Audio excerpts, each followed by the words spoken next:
This is Lorenzo, and this is the Lifestyle Design Taxonomy video series, lesson number 5. It's on our 4 work activities. Recall that in a previous lesson, we saw the 3 elements of time allocation. In other words, the 3 steps we need to take to come up with the best lifestyle plan or daily and weekly schedule for our lives. Well, in the next 3 videos, we're going to apply step 1 to all 12 activities of life. Remember, step 1 was to identify the activities in each area of life and then to allocate the minimum amount of time we want to spend on each activity. Step 2 was then to create a daily schedule around those activities. When do we do what daily? And then step 3 was to create a weekly or periodic schedule around those activities. Now that we're done exploring each of the 9 facets in detail, we're finally ready to see how they all come together into what we call our matrix, starting with the 4 lifestyle activities in the work domain.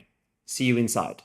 As we saw, in total, there are 12 lifestyle activities, 4 in the work domain, 4 in the health domain, and 4 in the personal care domain. Our 4 work activities are, starting in the creative balance subdomain, we have to solve and to learn.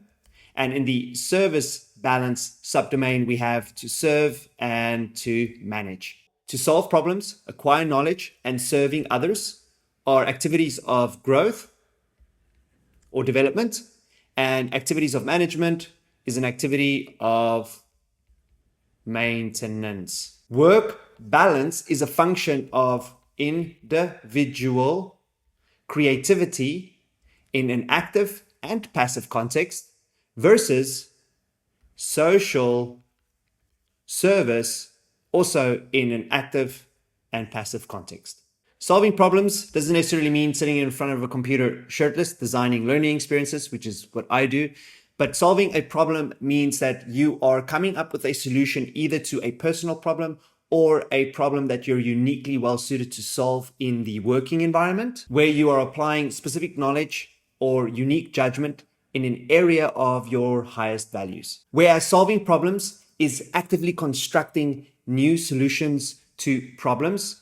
Learning or studying is where you're acquiring existing information, processing information so that you have a better baseline of knowledge to help you solve those problems. Service refers to activities in which you are promoting, selling, sharing, teaching, or helping any other individual or group of individuals in some way. Management refers to any activity where you have to communicate or coordinate other individuals, whether it is in the household or whether it's in your company. But whenever you're spending time communicating, coordinating other human beings, you are spending time managing others. Now, it doesn't matter who you are, how old you are, or what your unique position is, but we all have to solve problems, acquire knowledge, serve and manage others. The only difference is the amount of time that we will spend on each of these activities on a day-to-day or a weekly basis. So step 1 in our 3-step time allocation strategy is to allocate the number of hours to each of these